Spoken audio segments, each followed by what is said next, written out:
rabbil alamin hamdan katsiran tayyiban mubarakan fih kama yuhibbu rabbuna wa yarda. Asyhadu an la ilaha illallah wahdahu la syarikalah wa asyhadu anna Muhammadan abduhu wa rasuluh sallallahu alaihi wa ala alihi wa ashabihi wa man tabi'ahum bi ihsanin ila yaumiddin. Amma ba'd. Kembali kita lanjutkan pelajaran kita dalam bidang ilmu fikih dalam membaca Ad-Durar Al-Bahiyah fi Masail Al-Fiqhiyah, mutiara-mutiara berharga dalam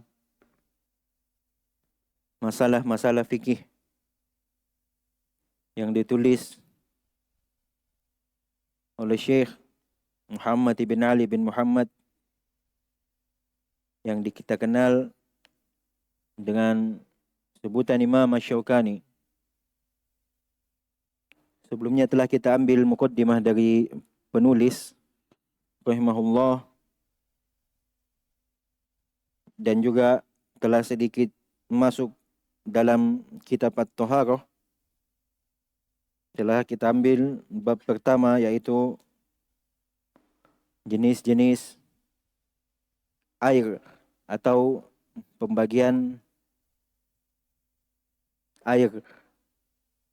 Secara ringkas dari apa yang disebutkan oleh Syekh di sini, maka bisa kita bagi air itu menjadi 3.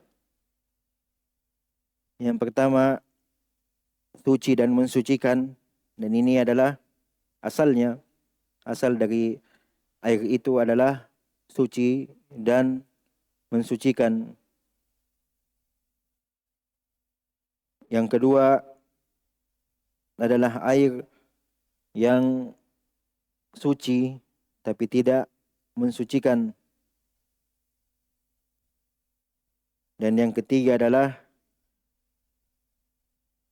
air najis yang tidak lagi suci, terlebih lagi untuk mensucikan, tentu tidak. Jika pada asalnya air itu adalah suci dan mensucikan, maka yang mengeluarkannya dari hal ini adalah jika terdapat perubahan padanya, baik itu dari warna, rasa, dan baunya.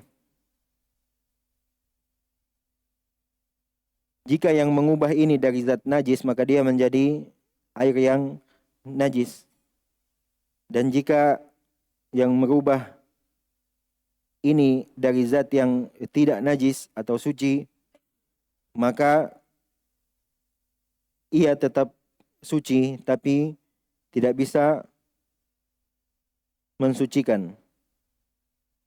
Jadi itu secara ringkas pembagian air yang disebut oleh Imam Asy-Syaukani rahimahullah dalam buku ini. Selanjutnya kata beliau rahimahullah, al-babu tsani, bab yang kedua, yaitu an-najasat, yaitu tentang najis-najis. Setelah menyebutkan pembagian air serta jenis-jenisnya, maka sekarang beliau mulai masuk membahas tentang apa itu najis-najis, apa saja yang terhitung atau termasuk dari najis. Kata beliau rahimahullah, al-faslul awal, fasal yang pertama, ahkam an-najasat. Ini hukum-hukum tentang yang berkaitan dengan an-najasat, jamak dari najasah. Jadi hukum tentang najis-najis. Kata beliau rahimahullah, wan najasatu hiya ga'itul insani mutlaqa. najis-najis itu adalah ghaitul insan, kotoran yang keluar dari duburnya, kotoran besar dari seorang Bani Adam, dari seorang manusia. Kenapa disebutkan manusia? Karena nanti ada dari kotoran hewan yang dia bukan najis, tapi ada rinciannya. Bukan najis kotoran hewan tersebut, tapi tidak semua hewan. Makanya penting beliau menyebutkan di sini ghaitul insan, yaitu kotoran besarnya dari manusia. Secara mutlak, yaitu baik itu dia seorang masih kecil atau sudah dewasa. Secara mutlak, kotoran besarnya merupakan najis.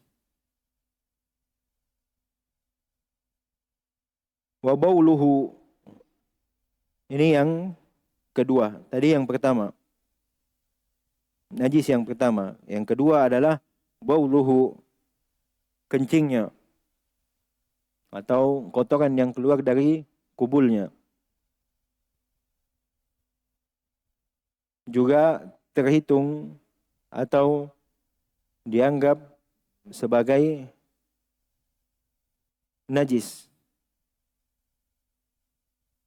Hal ini ditunjukkan dengan sebuah hadis yang ketika waktu itu ada seorang Badui masuk ke dalam masjid, kemudian dia kencing di salah satu bagian dari masjid itu. Lalu kemudian Rasulullah Sallallahu Alaihi Wasallam memerintahkan kepada sahabat untuk menyiramnya dengan air. Ini menjadi dalil bahwasanya kencing seorang manusia itu adalah najis. Kalau saja tidak najis, maka tidak diperintahkan untuk disiramkan air padanya. Illa ad-dzakaru ar-radhi', kecuali seorang anak laki-laki yang masih menyusui. Yang diinginkan di sini adalah bukan pengecualian bahwasanya kencing anak laki-laki yang masih menyusui bukan najis. Tidak seperti itu yang dimaksud. Walaupun nampaknya teks di sini menyebutkan atau mengisyaratkan bahwasanya kencing anak lelaki yang masih menyusui bukan najis, tapi yang diinginkan adalah keringanan dalam membersihkannya atau dalam menghilangkan jenis najis ini, yaitu cukup dengan memercikkan air jika kencing seorang anak laki-laki yang masih menyusui. Jangan dipahami bahwasanya kencing anak laki-laki yang masih menyusui bukan najis. Bukan najis. Tapi ia tetap terhitung najis. Dimasukkan di sini karena dia terdapat keringanan dalam menghilangkan najis tersebut. Jenis najis tersebut.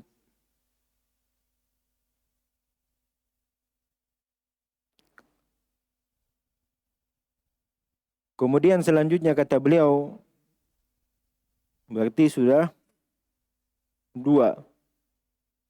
Kotoran besar manusia dan kotoran kecil yaitu kencingnya. Yang ketiga yang beliau sebutkan di sini adalah walu'abu kalb, jilatan dari anjing. Ini termasuk najis. Dan dia termasuk najis yang berat. Sesuai dengan hadis Rasulullah sallallahu alaihi wasallam, di beberapa hadis Salah satunya adalah beliau menyebutkan idza syaribal kalbu fi ina'i ahadikum falyaghsilhu sab'a. Apabila seekor anjing minum dari wadah kalian, salah seorang dari kalian, maka hendaknya ia mencucinya sebanyak 7 kali.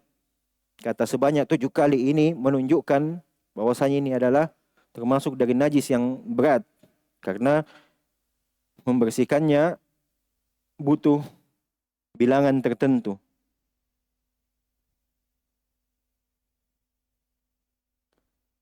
Hadis yang lain juga menyebutkan bahwasanya sucinya wadah salah seorang dari kalian apabila padanya telah atau terdapat jilatan seekor anjing, ayyaksilahu sab'a marratin, maka hendaknya ia mencucinya sebanyak 7 kali. Ulahunna biturab, yang pertama dari 7 kali itu dengan tanah. Dengan tanah. Ada beberapa hadis-hadis yang menyebutkan tentang ini. Intinya jilatan anjing, karena di situ terdapat air liurnya, maka itu terhitung sebagai najis dengan berdalilkan hadis-hadis yang telah kita sebutkan. Yang keempat kata beliau, warawthun adalah kotoran hewan. Rawth adalah kotoran hewan. Dan yang diinginkan di sini adalah kotoran hewan yang tidak dimakan dagingnya. Kotoran hewan yang tidak dimakan dagingnya, maka ia adalah najis. Maka ia adalah najis. Berbeda dengan kotoran hewan yang dimakan dagingnya. Misalkan sapi, berarti dia tidak najis. Kalau tidak najis berarti boleh dimakan. Hah? Hah? Hah? Ya kita lagi bicara kotoran, bukan dagingnya.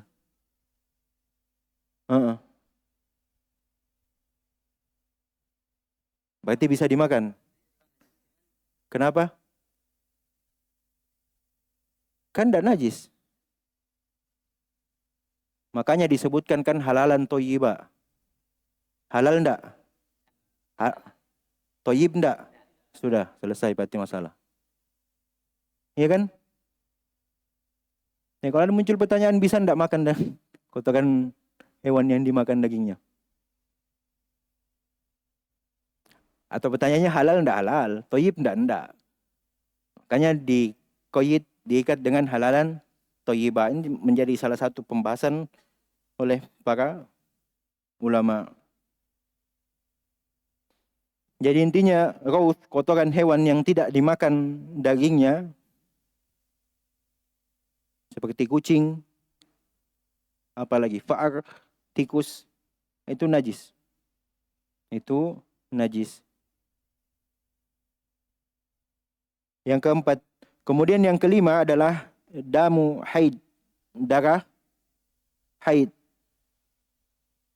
Yang keempat adalah darah haid, termasuk dari najis. Ditunjukkan oleh beberapa hadis yang datang ketika ada yang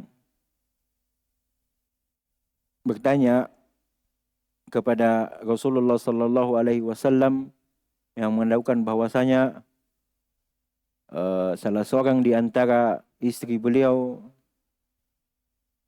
pakaiannya terkena darah haid. Maka Rasulullah sallallahu alaihi wasallam bersabda, cuci, kemudian kerik, hilangkan nodanya, kemudian solatlah menggunakan pakaian itu.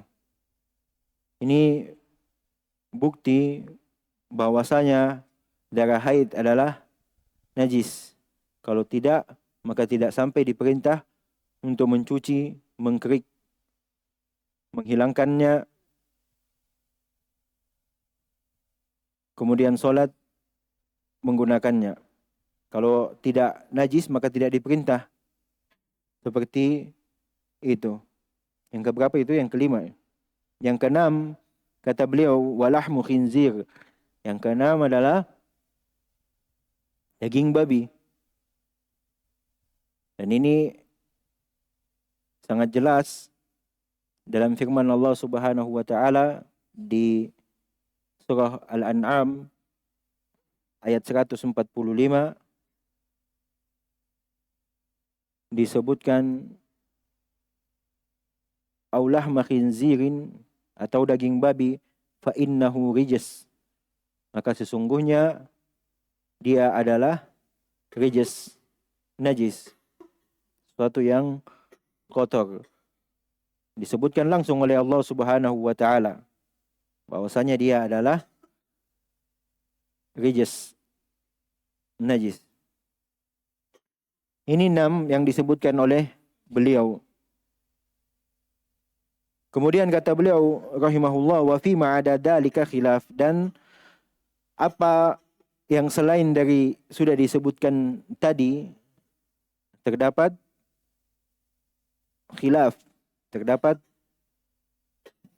perselisihan di antara para ulama apakah dia najis atau tidak. Seperti contohnya bangkai, madi, cairan yang keluar ketika melakukan pendahuluan suami istri, ataupun wadi, cairan yang keluar setelah setelah buang air kecil, apakah dia najis atau enggak. Itu yang diperselisihkan di kalangan ulama.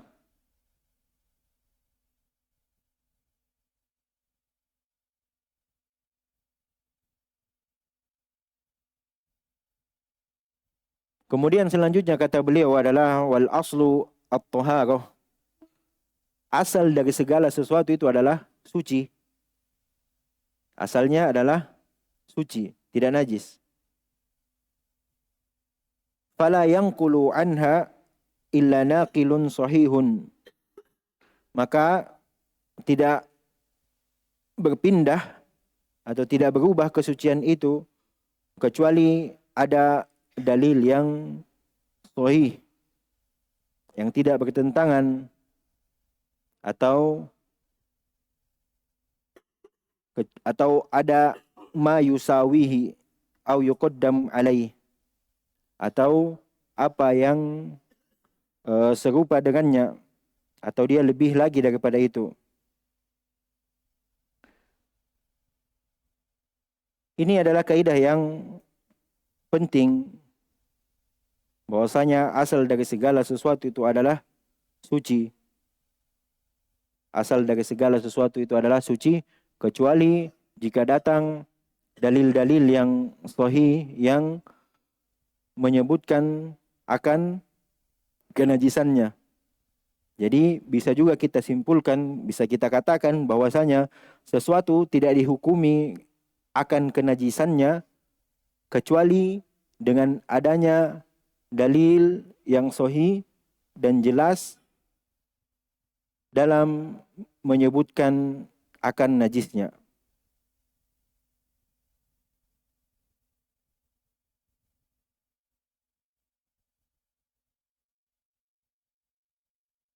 Ini adalah pasal yang pertama yang disebutkan oleh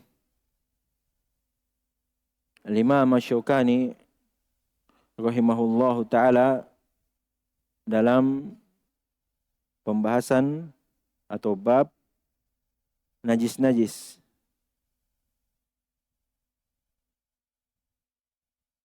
Selanjutnya kata beliau, al-faslus tsani, yang kedua, pasal yang kedua adalah tathhirun najasat, membersihkan najis-najis.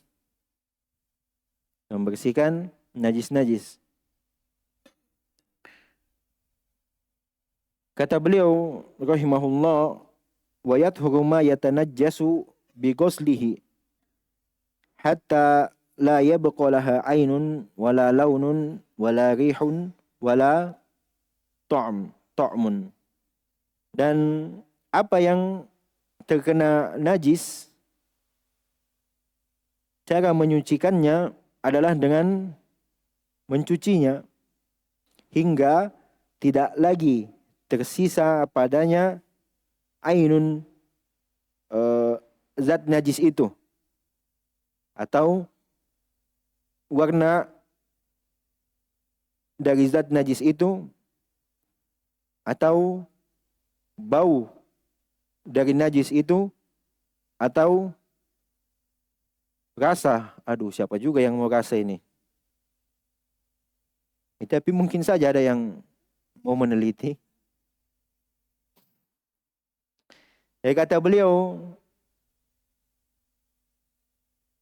setelah menyebutkan jenis-jenis najis, beliau menyebutkan bagaimana cara menyucikan najis-najis tersebut. Jika ada di pakaian kita mungkin, atau di tempat yang kita ingin beribadah, maka ini asalnya dia dicuci. Dia dicuci. Ketika berbicara tentang cuci, maka pasti menggunakan air. Bagaimana standar dikatakan ia telah suci? Selanjutnya, hatta la yabqa laha ainun, hingga ia mencucinya hingga tidak ada lagi tersisa ainun, zat najis tersebut. Kalau najisnya adalah kotoran, misalkan hingga tidak ada lagi kotoran itu yang nampak, tidak ada lagi warnanya, atau tidak ada baunya atau rasanya. Ini ketentuan atau dhabit, sesuatu telah dikatakan dia suci dari najis, mencucinya hingga tidak ada lagi tersisa 4 ini. Tidak ada zat najisnya, tidak ada lagi warnanya, tidak ada baunya, dan tidak ada lagi rasanya.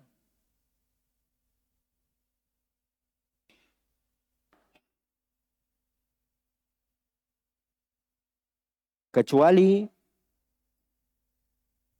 jilatan anjing, ada ketentuannya. Telah disebutkan tadi bahwasanya ketentuannya adalah dengan mencucinya sebanyak 7 kali. Nah, ini ketentuan yang datang langsung dari Rasulullah Sallallahu Alaihi Wasallam. Misalkan di sini kita telah sebutkan ketentuannya hingga tidak ada lagi 4 jenis yang tadi, maka mungkin 1 kali mencucinya sudah cukup. Tapi untuk khusus jilatan anjing, maka sekalipun sudah tidak lagi ada zat jilatannya, tidak ada lagi warnanya, tidak ada lagi bau dan atau rasanya, maka tetap kita harus mencucinya sebanyak 7 kali. Karena ini yang datang penyebutannya atau datang pengajarannya dari Rasulullah Sallallahu Alaihi Wasallam, yaitu mencucinya dengan 7 kali. Dan yang pertama adalah dengan tanah. Ada yang menyebutkan airnya dicampur tanah dan atau murni tanah.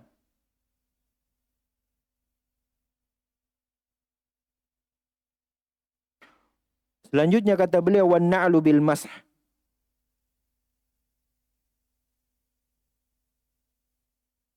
Dan kotoran yang terdapat di sendal dengan masah, dengan mengusapnya. Maksudnya menggosokkannya ke tanah. Atau ada alat-alat lain yang bisa mengangkat atau menghilangkan zatnya, maka itu cukup untuk membersihkan najis tersebut. Wal istihalatu mutahharatun. Al istihala di sini adalah sebuah najis yang zatnya dia telah berubah. Contoh misalkan kotoran berat manusia yang diolah menjadi pupuk. Masih najis enggak? Sudah enggak. Karena istihalah. Sudah berubah bentuknya. Sudah berubah zatnya. Sudah berubah zatnya. Maka apa kata beliau? Mutahharah. Maka dia sudah suci. Maka dia sudah suci. Jadi zat-zat yang awalnya dia adalah najis, namun ketika melalui pengolahan-pengolahan ataukah dengan sendirinya ia terurai kemudian menjadi zat yang lain atau zat najisnya hilang. Seperti tadi kita contohkan kotoran yang diubah jadi pupuk misalkan, maka dia tidak lagi najis. Dia jadi mutahharah. Dia suci, tidak lagi menjadi najis. Kenapa? Kata beliau, li'adami wujudil wasfil mahkumi alaih. Karena sudah tidak ada lagi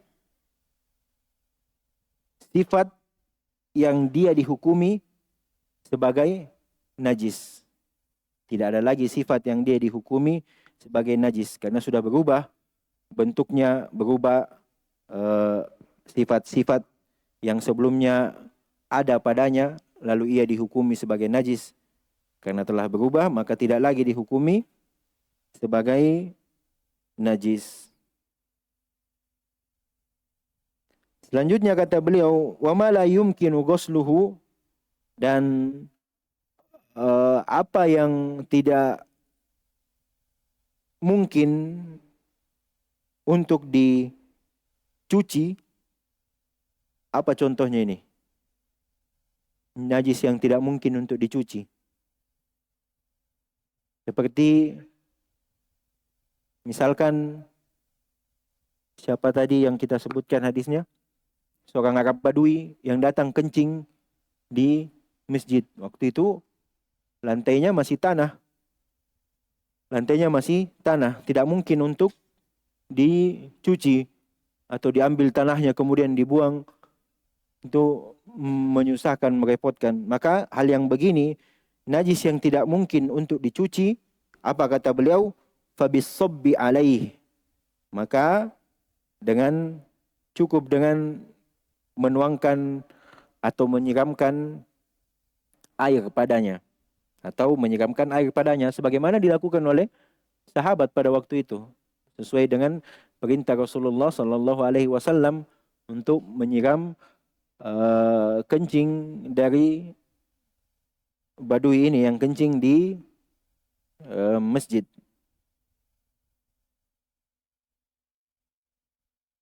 Awin nazhi minhu hatta la yabqa lin najasati athar.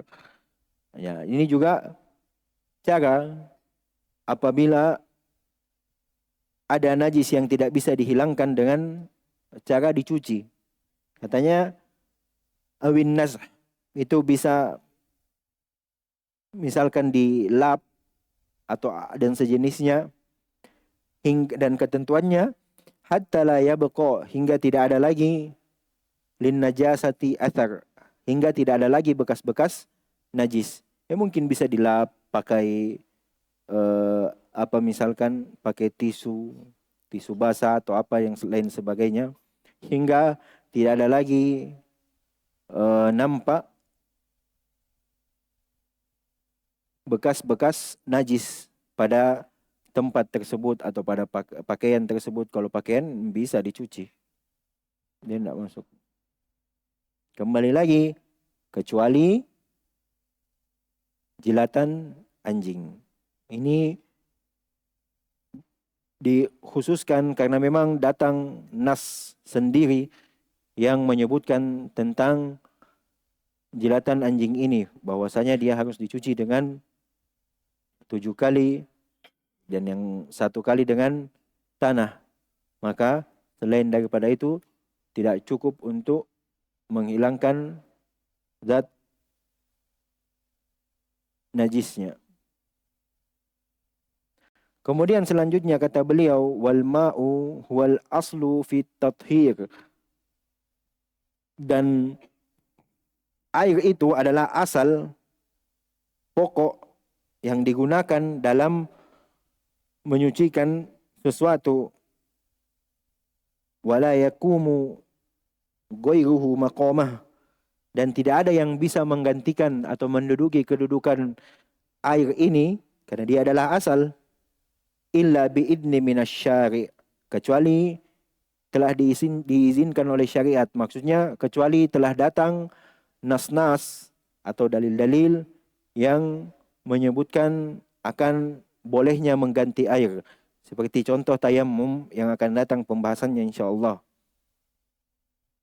Jadi asal yang digunakan dalam membersihkan atau bersuci adalah air. Oleh karena itu di dalam kitab Thaharah kebanyakan dari para ulama mendahului kitabnya atau mengawali kitab mereka, tulisan mereka dengan kitab At-Thaharah, dengan kitab At-Thaharah dan membahas tentang air di awal pembahasannya karena dia adalah pokok atau asal yang digunakan untuk berbersih, untuk bersuci, untuk berwudu, membersihkan najis dan lain sebagainya, dan tidak ada yang dapat menggantikannya kecuali apa yang telah datang dalil akan penetapannya, seperti debu atau pasir dalam tayammum, ataukah batu al-istijmar dalam ketika setelah selesai dari buang air, maka itu boleh karena datang dalil-dalil yang menyebutkan tentang hal tersebut. Selesai pembahasan an-najasah, disebutkan beberapa jenis-jenisnya dan bagaimana tata cara untuk menghilangkan najis tersebut. Selanjutnya kata beliau al-babus tsalits, yang ketiga, bab yang ketiga adalah qada'ul hajah. Qada' al-hajah yaitu menunaikan hajat. Dan yang dibahas di sini adalah tentang adab-adab seseorang ketika buang hajat. Kenapa dibahas dalam kitab At-Thaharah tentang buang hajat? Karena hubungannya terkait dengan wudu dan salat. Ketika seseorang telah menunaikan hajatnya, telah buang air, maka wudunya batal. Maka batal wudunya. Maka penting untuk juga dibahas dan ia masuk dalam pembahasan kitab At-Thaharah.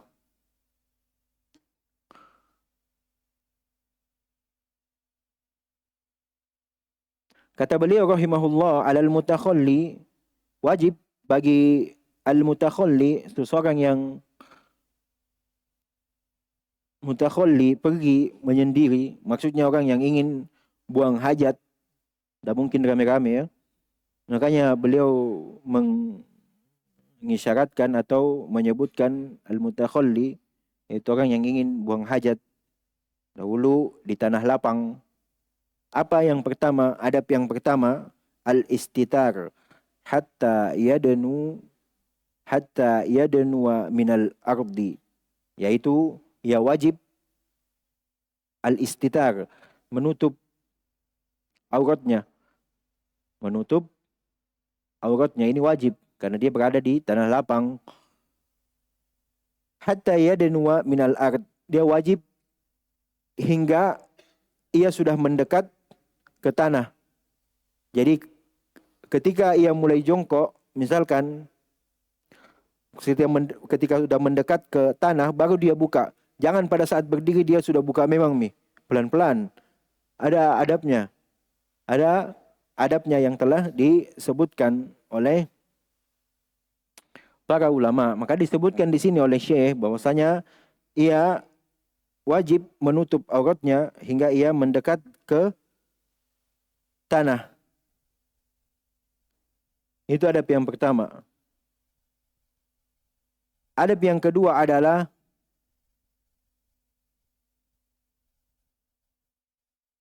wal bu'd, menjauh dari manusia. Ini adab yang kedua, dia menjauh dari manusia. Nah, disebutkan dalam sebuah hadis disebutkan oleh sahabat Jabir radhiyallahu anhu bahwasanya suatu hari beliau pernah melakukan safar bersama Rasulullah sallallahu alaihi wasallam, dan pada saat itu beliau ingin menunaikan hajat, maka beliau pergi menjauh dari manusia di tempat yang sangat jauh hingga mungkin tidak lagi kelihatan oleh manusia. Nah, ini diantara adab yang diajarkan kepada kita dalam buang hajat. Dan ini adalah salah satu bentuk rahmat Allah Subhanahu wa taala kepada kita hingga hingga hal-hal yang berkaitan tentang dengan menunaikan hajat itu juga diajarkan. Sampai detailnya agama ini mengurusi kita, mengatur kita. Dan itu adalah bentuk rahmat dari Allah Subhanahu wa taala kepada kita tentunya. Wal bu'du au dukhulul kanif. Dia menjauh dari manusia atau ia masuk ke dalam al-kanif, toilet, atau dia masuk dalam toilet. Ini masih adab yang kedua. Ia menutup aurat, menjauh, atau dia masuk ke dalam toilet. Tidak boleh sembarangan, sebagaimana banyak yang kita lihat di kalangan orang-orang awam, wal'iyadu billah, kadang di parkiran mobil ataukah di pinggiran jalan, dia hanya membuka pintunya kemudian berdiri dan kencing di situ.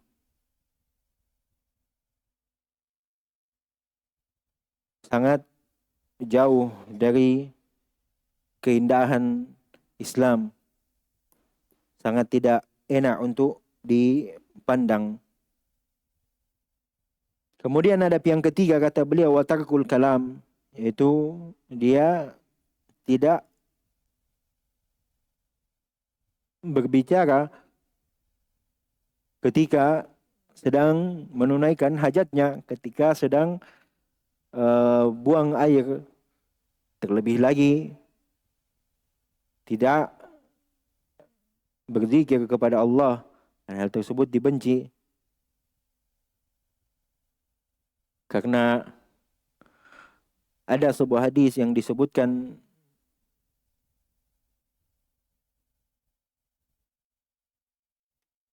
dalam riwayat Imam Muslim dari Ibnu Umar radhiyallahu anhuma bahwasanya ada seseorang yang melewati atau sedang lewat, dan Rasulullah sallallahu alaihi wasallam sedang buang hajat. Mungkin dia lewat dari kejauhan atau apa. Kemudian orang ini memberi salam kepada Nabi. tapi Rasulullah SAW tidak membalas salam tersebut. Padahal membalas salam hukumnya wajib. Tapi ketika dia sedang menunaikan hajat, maka sebaiknya tidak berbicara. Terlebih lagi zikrullah, terlebih lagi hal-hal yang terkandung padanya zikrullah. Yang keempat, wal mulabasah lima lahu hurmah. Dan dia ataf, dan dia tarkul mulabasah, meninggalkan pakaian yang padanya terdapat kemuliaan. Contoh misalkan zikrullah, juga termasuk padanya ketika seseorang ada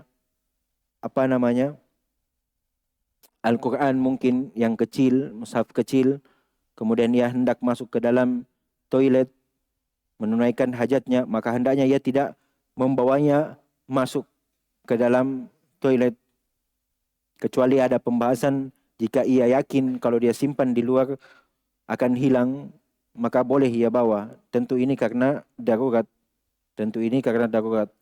Tapi sepertinya ini susah kalau di tempat kita ini. Bisa kita simpan di tempat-tempat tertentu. InsyaAllah tidak hilang.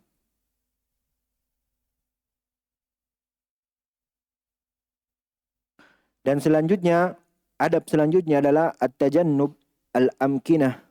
Menjauh dari tempat-tempat allati mana'a anit takhalli fiha, yang kita dilarang untuk buang hajat pada tempat tersebut. Syar'un, secara baik itu secara secara syariat, kita dilarang secara syariat. Contoh sebagaimana dalam hadis Abi Hurairah dalam riwayat Imam Muslim dari Abu Hurairah radhiyallahu anhu, bahwasanya Rasulullah sallallahu alaihi wasallam bersabda, ittaqul la'anain, bertakwalah atau takutlah pada dua yang dilaknat. Maka Rasulullah sallallahu alaihi wasallam atau para sahabat bertanya, wa mal la'anan ya Rasulullah, apa itu dua yang dilaknat wahai Rasulullah? Maka Rasulullah sallallahu alaihi wasallam menjawab, alladhi yatakhalla fi tariqin nas au fi dhillihim. Dua yang dilaknat itu adalah orang-orang yang menunaikan hajat di jalan manusia, di jalan-jalan yang manusia melaluinya atau melewatinya, au fi dhillihim, atau tempat-tempat di mana manusia biasa berteduh padanya. Dan sebanyak kita dapati di halte-halte bus ya, atau tempat-tempat yang semisalnya, biasa orang-orang berteduh di situ, baunya pesing. Ini dilarang, maka ini haram, termasuk di antara adab-adab buang hajat. Atau kata beliau au urf, atau tempat-tempat yang dilarang secara urf, secara kebiasaan masyarakat. Misalkan ada sebuah tempat atau tembok yang biasanya orang kencing di situ, maka kadang yang pemilik tembok atau orang yang sekitar situ menulisnya dilarang buang air di tempat ini. Nah, itu secara syariat, itu maksudnya secara au urfun, secara syariat, maka dia tidak boleh. Maka kita harus menjauhi tempat tersebut karena memang dilarang, tidak pantas secara kebiasaan atau adat orang di tempat itu. Adab selanjutnya, wa adamul istiqbali wal istidbar lil qiblah wa alaihi. Kemudian kata selanjutnya, kata beliau rahimahullah, dan tidak boleh menghadap atau membelakangi kiblat. Tidak boleh menghadap atau membelakangi kiblat. Sebagian ulama mengatakan bahwasanya ini jika menunaikan hajat itu di luar atau di tanah lapang, di luar dari bangunan yang telah diperuntukkan untuk buang hajat. Kalau kita di di Indonesia mudah untuk mengetahui. Jika kita ingin buang air bukan di dalam bangunan, maka dilihat saja bayangannya. Maka dilihat saja bayangan dari dari tubuh kita. Jika menghadap atau membelakangi, maka bayangan kita berada di depan atau di belakang kita, maka itulah arah kiblat. Dan arah kiblat dan membelakangi kiblat. Jadi sebisanya hadap ke arah selainnya. Maka itu sudah terjauh dari menghadap dan membelakangi kiblat. Wa alaihi al-istijmar bi thalathati ahjarin tahirah, dan wajib baginya untuk al-istijmar, yaitu al-istijmar, beristinja, membersihkan setelah buang air dengan batu. Itu al-istijmar. Al-istijmar. Al-istinja umum dan yang digunakan secara umum adalah air. Al-istijmar ini termasuk dari al-istinja, tapi dia berbersih setelah buang air dengan menggunakan batu. Bithalathati ahjarin tahirah, dengan 3 batu yang tentunya tahirah, yang tentunya dia suci, karena dia mau dipakai bersuci. Tidak mungkin benda najis dipakai untuk bersuci.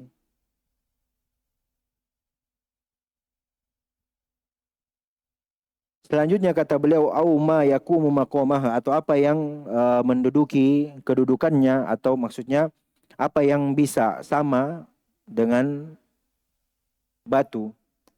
Contoh di zaman kita ini ada tisu misalkan, atau mungkin menggunakan kayu, tapi tidak boleh dengan tulang atau gauth atau kotoran hewan. Tidak boleh tulang karena datang dalil yang melarang hal tersebut, karena dia adalah makanan dari kaum jin.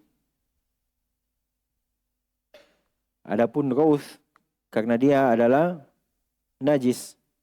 Disebutkan tadi gauth adalah kotoran hewan yang tidak dimakan dagingnya. Adab selanjutnya adalah watundabul isti'adatu inda asyru' wal istighfaru walhamdu ba'da al-faragh. Dan disunnahkan, kata beliau, untuk beristi'adah, mohon perlindungan tatkala hendak memulai buang hajat atau hendak masuk ke dalam tempat buang hajat, sebagaimana datang dalam hadis Anas bin Malik radhiyallahu anhu bahwasanya Rasulullah sallallahu alaihi wasallam bersabda, "Idza dakhala ahadukumul khala falyakul Allahumma inni a'udzubika minal khubuthi wal khaba'ith." Apabila salah seorang dari kalian hendak masuk ke dalam tempat buang hajat, maka hendaknya ia berucap, Allahumma inni a'udzubika minal khubuthi wal khaba'ith. Ini disunnahkan untuk beristi'adzah. Wal istighfaru walhamdu ba'dal faragh, dan beristighfar memohon ampunan dan memuji Allah setelah selesai.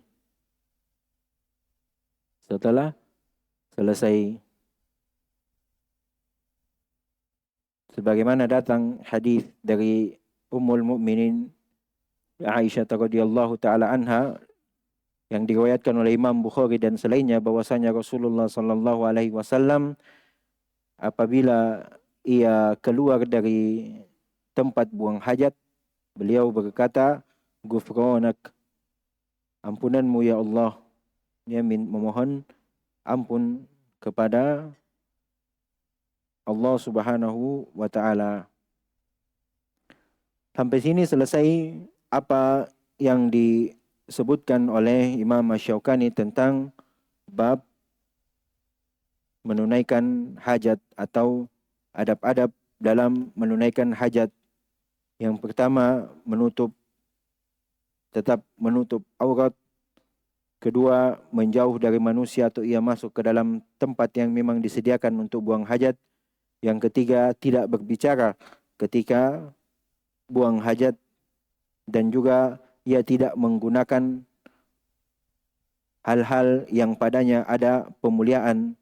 Misalkan ada mungkin bajunya yang terdapat padanya lafaz Allah, maka hendaknya ia tidak memakainya ketika hendak masuk ke dalam tempat buang hajat. Dan juga menjauh atau tidak buang hajat di tempat-tempat yang tidak dibolehkan secara syariat ataupun secara kebiasaan manusia. Yang itu yang kelima. Yang keenam, tidak menghadap atau tidak membelakangi kiblat. Dia yang ke-7.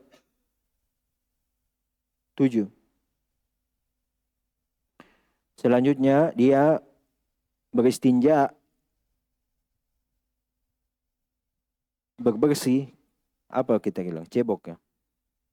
Berbersih atau cebok setelah buang air, dan disunnahkan untuk al-isti'adah ketika mulai buang atau hendak buang air dan memohon ampunan ketika selesai. Ini yang disebutkan oleh Imam Asy-Syaukani rahimahullahu taala. Mohon maaf agak panjang sedikit karena agak nanggung kalau kita berhenti di tengah tadi. Sekian apa yang hendak kami sampaikan, yang benarnya datang dari Allah Subhanahu wa taala, dan apa yang salah tentu datang dari kami dan bentuk kekurangan kami dan dari syaitan. Dan kami memohon ampun dari hal-hal tersebut. Subhanakallahumma wa bihamdik, asyhadu an la ilaha illa anta, astaghfiruka wa atubu ilaik.